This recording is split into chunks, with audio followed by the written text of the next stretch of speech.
Tem uma coisa que eu quero trazer aqui também, antes da gente entrar num processo de criação aí mesmo de metas, mas que eu acho que é legal. Tem um cliente meu que é ouvinte nosso, apoiador nosso, Robson Miranda, que ele me fez uma pergunta um dia muito legal e eu quero trazer aqui a resposta que eu dei e queria ouvir vocês. Não foi bem assim que ele perguntou, tá? Mas a pergunta dele é a seguinte: eu devo valorizar a meta ou o processo ou o plano de ação? Ou seja, a pergunta dele era a seguinte: se alguém não atinge a meta, mas seguiu corretamente o plano de ação, eu valorizo esse cara. Ou se ele, por exemplo, não seguiu corretamente o plano de ação, mas atingiu a meta, eu valorizo esse cara. Ou ele precisa dos dois, ou nenhum, né? Enfim. E o que eu disse pra ele foi o seguinte: existe um desafio no Brasil que é muitas empresas, principalmente na área comercial, na área de venda, que é a área que eu trabalho mais, né?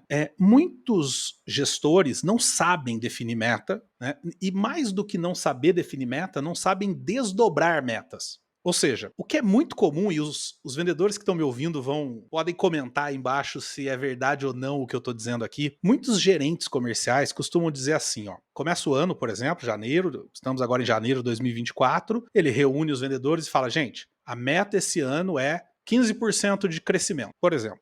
Tá? Nos vemos em dezembro. Qual o problema? O problema que eu costumo dizer é o seguinte: se eu falo para Rebeca que ela tem que me dar 15% de aumento e ela me dá, eu mando ela embora. Eu mando ela embora. Por quê? Porque significa que o ano passado ela podia ter me dado esses 15% e não deu. O que eu espero de um liderado meu, de um vendedor principalmente, é que quando eu disser para ele a meta desse ano é um crescimento de 15%, ele me diga: tá bom, como? Como é que nós vamos? O que nós vamos fazer de diferente do que nós fizemos no ano passado pra gente vender 15% a mais? Porque eu já dei o meu máximo o ano passado. Eu não posso dar mais do que o ano passado, porque se eu der mais do que o ano passado, significa que o ano passado eu não dei o meu todo.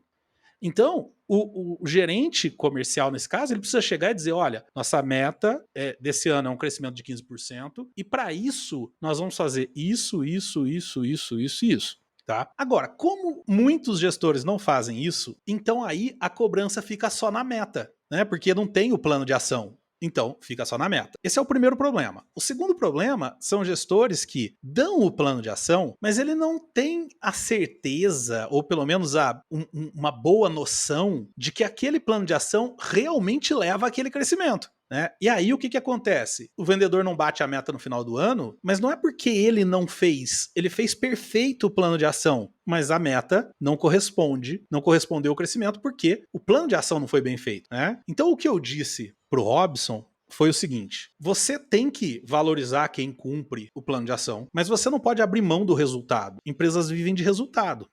Por isso, o desafio é, quem é gestor, criar um bom plano de ação que realmente, efetivamente leve aquele resultado. Senão, a gente também lava as mãos, né? Imagina só, vamos voltar no exemplo do emagrecimento. Imagina que minha meta é emagrecer 10 quilos. E aí eu falo: bom, eu vou na academia, vou cortar carboidratos, não sei o que, não sei o que lá, tá? Beleza. Aí chega no meio do ano, eu não emagreci nenhum quilo, né? Eu tô fazendo tudo que eu me prontifiquei, mas eu não emagreci nenhum quilo. Se eu tenho compromisso só com o processo, eu continuo fazendo. Vai chegar no final do ano, eu vou ter emagrecido 1 quilo, 2, e eu segui o processo. Ó, minhas mãos estão limpas. Se eu tenho compromisso com o processo, mas também com o resultado, vai chegar um momento que eu vou levantar a mão, falar: ô, seu gerente, cara, tô fazendo tudo certinho aqui, não tá dando. E aí, vamos tentar uma outra coisa, vamos fazer algo diferente. Então, o que eu quero dizer aqui é: a gente precisa ter compromisso com o processo. Eu acho que o processo, como a gente já deixou meio que claro aqui, é mais importante do que a meta. A Margarida mesmo falou: define a meta, cria o processo, esquece a meta, segue o processo, segue o plano de ação. Mas a gente tem que estar de olho na meta o tempo todo para que eu não fique dando murro em ponta de faca, dando cabeçada na parede. Né? Eu veja se eu tô indo no sentido de atingir aquela meta. Faz sentido para vocês? Vocês pensam diferente do que eu coloquei pro Robson? Para mim faz sentido, Rô. E aí eu gosto de utilizar, não sei o que né, como vocês fazem, mas assim, eu vou falar um pouquinho da minha experiência, que eu gosto de utilizar muito a metodologia ágil para isso, né? Então, Opa, por muito bom. quê? Porque principalmente no mundo que a gente está hoje, em processo de muita mudança, as coisas mudam muito rápido e as oportunidades também mudam. Então, que é muito do que você colocou. A meta, né, e o resultado, os objetivos objetivos, e eu digo muito isso no planejamento que você faz. Defina muito bem os seus objetivos, até mais do que a meta em si, mas o que é que você tem como objetivo? E aí, se você tem um histórico até de, né, de resultados, você consegue definir melhor a sua meta, porque você já tem um histórico de mercado, porque as coisas mudam, às vezes até externamente, e fazem com que a dificuldade de atingir aquela meta aconteça. Só que você tem que estar preparado a não se engessar pelo seu plano que foi definido.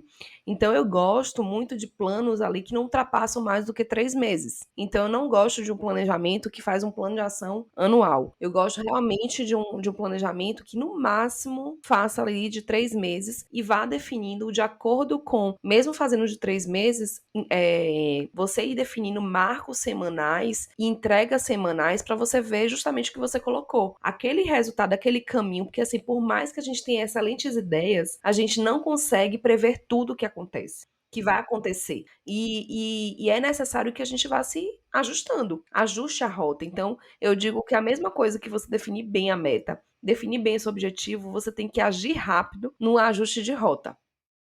Então, o ajuste de rota, ele tem que ser constante num planejamento que você tenha, tanto pessoal quanto em termos de empresa, de negócio, você tem que agir rápido. Então, você tem que experimentar, você tem que aprender com o que você experimentou, medir rápido, não está dando resultado, muda rapidamente aquele caminho, que é o que você trouxe. Se você não conseguiu emagrecer com aquilo que você está fazendo, por mais que você, quando começou, achou que aquele era o caminho. Ninguém começa um Perfeito. caminho pensando que está errado o caminho. Começa pensando que tá certo o caminho.